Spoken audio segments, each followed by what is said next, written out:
அகீகா, சதகா, ஜகாத் இது மூணுக்கும் என்ன வித்தியாசம் இருக்கு தெரிஞ்சுக்கலாமா?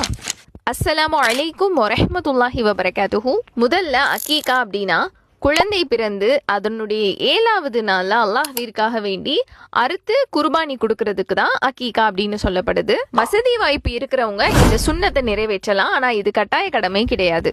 ஆண் குழந்தையா இருந்தா 2 ஆடுகளையும், பெண் குழந்தையாக இருந்தா 1 ஆடையும் அறுத்து நம்ம பலியிடணும். இதுக்கு அகீகா அப்படின்னு சொல்லப்படுது. இது கண்டிப்பா அந்த 7வது நாள்ல மட்டும்தான் செய்யணும். இரண்டாவதாக சதகா. சதகா அப்படிங்கிறதுக்கு தான தர்மம் செய்யறது. இந்த தான தர்மத்தை நீங்க யாருக்குனாலும் எப்போனாலும் எவ்வளவு நாளும் செஞ்சுக்கலாம்.